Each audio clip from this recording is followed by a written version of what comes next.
All right, so today we're going over the most overrated, overhyped exercises you can do. Now, obviously this is going to spur some controversy, so look forward to meeting you little troll people in the comments. But let me preface by saying that, do I think this is going to be some universal truth for everybody? Yeah. Thought I was going to give you some out so you can continue to do dumb shit, huh? Not today. Let's get after it. Now, there's absolutely a place for close grip bench, incline, decline, but flat bench press is the most overrated dumpster fire exercise you can do. And there's a lot of reasons for that. Now, a lot of it has to do with the barbell itself, because unless you're an experienced lifter, it's going to promote bad form. Because when shit hits the fan, what happens? Because those hands are perpendicular, people like to flare those elbows out, try to get those shoulders involved, and then sign up to a pec tear. And this doesn't happen on incline or decline because the angle and because the position you're in, that shoulder's in less of a compromised position, so there is no worries there. But on flat, absolutely does. So why not just avoid it? Why not do dumbbells, turn those hands at 45 degrees, and push from a position of strength and a position where you get a better contraction overall?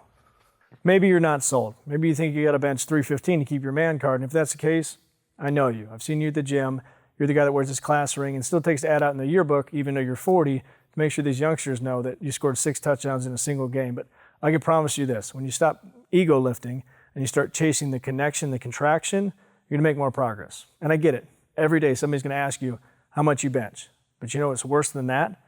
Is the guy that's ready and willing to answer that question. Doesn't matter what gym you go to, it's inevitable there's gonna be some guy standing in front of the mirror, spitting all over it, doing alternating dumbbell curls. Now, you'd be hard-pressed to convince me that that exercise, one that transfers tension throughout the movement, so at the bottom of the movement, you're hitting that brachialis as you flex up, it's the long head, and you twist into that short head, that's a better exercise than finding ones that isolate it down to each of the heads in the brachialis itself and getting more time under tension that way than losing the tension throughout the movement. If you are planning on staying in this abusive relationship, even though it's completely one-sided and there is no future, I suggest doing them on cables, because a couple things you fix here. One, you're not alternating back and forth, so there is no rest.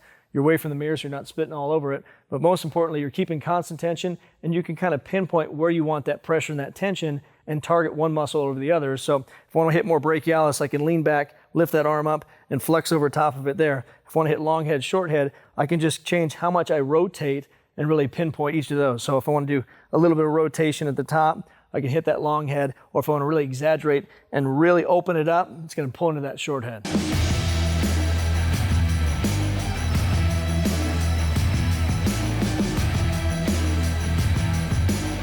Another exercise I have an issue with is hyperextensions. Not necessarily because of the exercise itself, just the way that most people do them. Now, if you're coming to this video with some baggage, you've had some disc injuries over the years, then yeah, probably doing the static version of these, the way to go. But if not, you have a healthy back, then you're gonna see some serious benefits by getting some flexion and extension involved.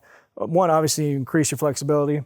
Two, it's a better contraction because you're relaxing that back and then arching it up, and you're gonna get more growth of those spinal erectors. But you can't tell me that it's not a better movement than what you see most people do at the gym by grabbing 45, 90 pounds, overarching their back and slamming up and down. That's better than slowly controlling, flexing forward, arching up. To me, that's a better overall movement. It's safer, you get a better contraction, you're gonna get more development.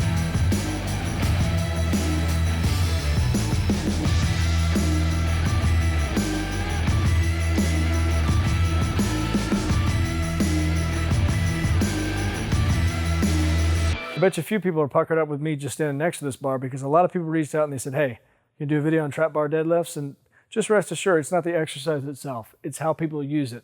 A lot of people use this as a crutch because they can't do regular deadlifts, and to me, that's not acceptable. And also, it's indication that you're probably not even doing these correctly if you can't do regular deadlifts, because there's a similar form involved, and it's just how you load your hips. So just know that you're gonna have to go back to basics. I would ditch these for a while, go back to regular straight bar deadlifts, figure that form out, because again, it's gonna just aid you down the road. It's gonna increase your squat form, and just overall, you're gonna be a better lifter, but make sure you don't use a movement like this as a crutch. So as always, like, subscribe with the notification bell, leave a comment for the video you want next, and get after it, get growing. Talk to you soon.